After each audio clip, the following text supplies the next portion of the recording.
a very warm welcome to Benton Reno.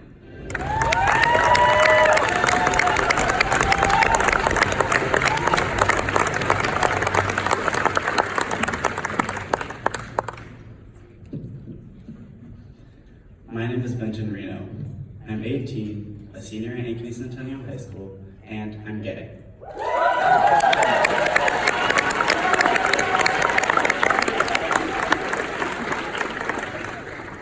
As a gay teenager, I can tell you stories of every single time I was called a name like faggot.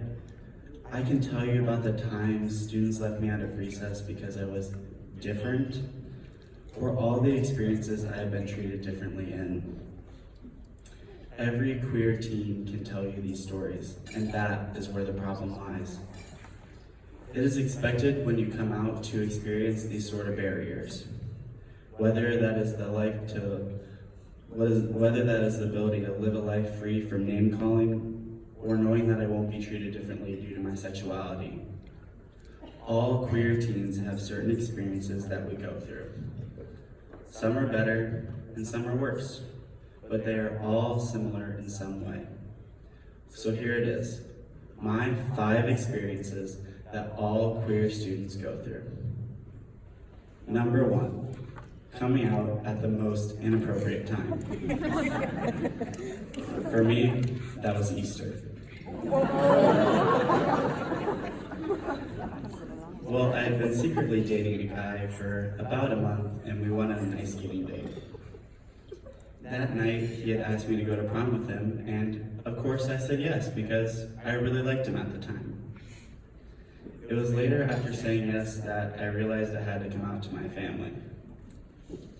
The only thing that was going through my head at that point was, oh no, I'm screwed. How do I come out to my family? So after panicking for about a week, I could come out to my mom.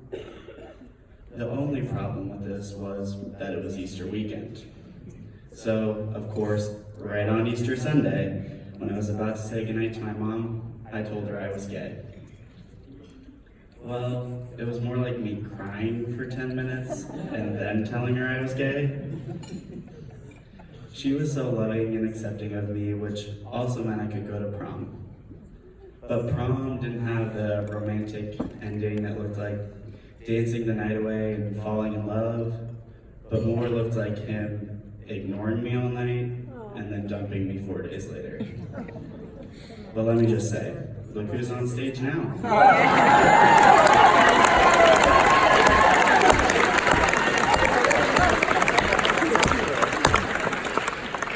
Number 2, dealing with unaccepting family members. Before I had gone to prom, I knew I had to tell my dad. This was the part that scared me the most because I knew my dad had grown up in a very religious family, and he had hinted to me that he was homophobic. I waited 2 weeks after I told my mom to tell my dad.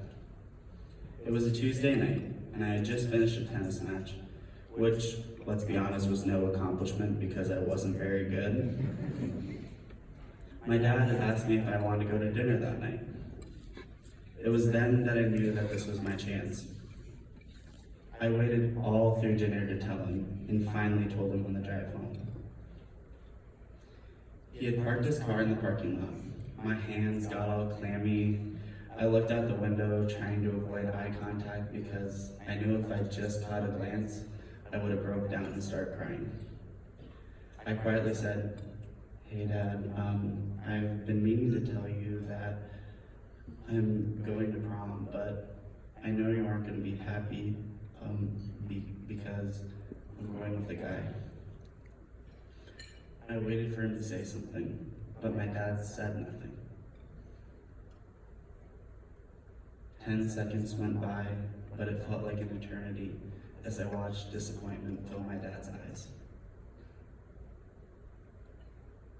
I waited for him to say something like, "I love you," for him to say anything, but all there was silence. Finally, I got out of his truck, got in my car, and drove home. I cried all the way, thinking about my childhood and all the memories I had just lost.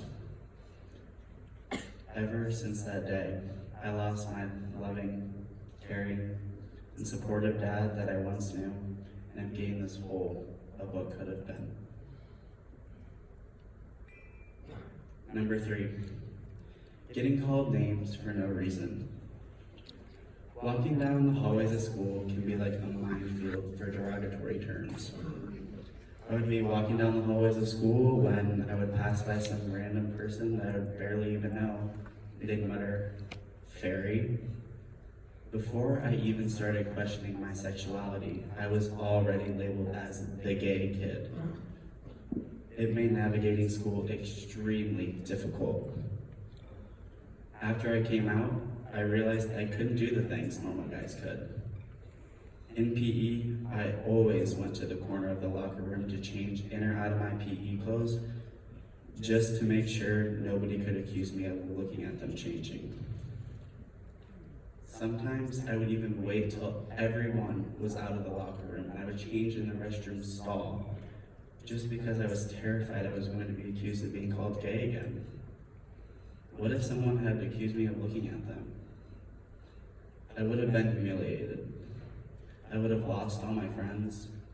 I would have been nothing. So I would spend day after day just trying to be one of the guys, staying under the radar usually, but most days it didn't work. Number 4, not being able to hold hands or show affection in public. I can think of many instances when this happens, but the worst place for me is at the movies. I was going out on a date with a guy that I had really liked at the time, and I had chosen to go to a movie. But we weren't just going to any movie. We were going to the nice movie theater, with the heated and reclining seats, with the good popcorn and all the good popcorn flavors. And everything was going just fine. We walked into the movie theater, we sat down, and he grabbed my hand.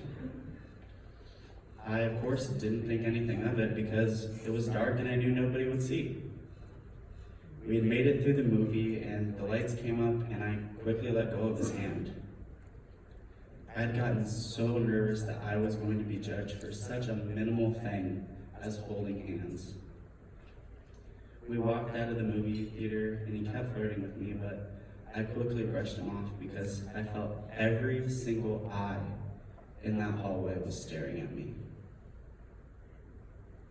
Number 5, surrounding yourself with people who will love and support you. For me, that was my mom.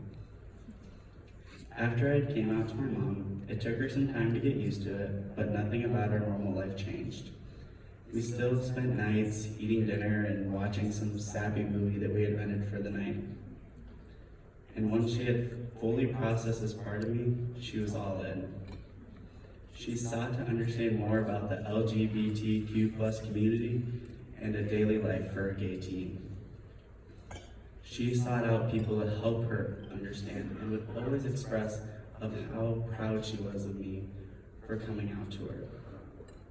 She was there to listen about my problems or give me crap whenever I had a crush on a boy. My mom has taught me everything I know and has made me into the person I am today. My mom was there for me when nobody else was. She is one of my biggest supporters and one of my best friends. Thank you, Mom.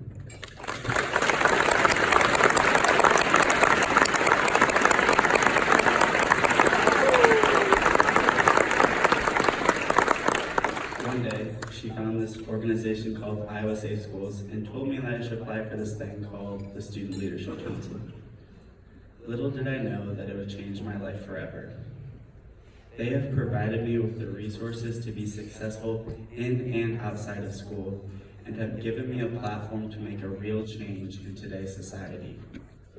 Without my mom and Iowa Safe Schools, I wouldn't be standing here today, and I wouldn't be the person I am today. I am so grateful for everything my mom and Iowa Safe Schools has done for me. So here's what I need you to do. Listen. Listen to the youth. Our voices matter. Listen to the future of this world and not just focus on wedding cakes. I need you to be our advocate. Talk to your representative and tell them why you believe that they should support the ban on conversion therapy in the state of Iowa.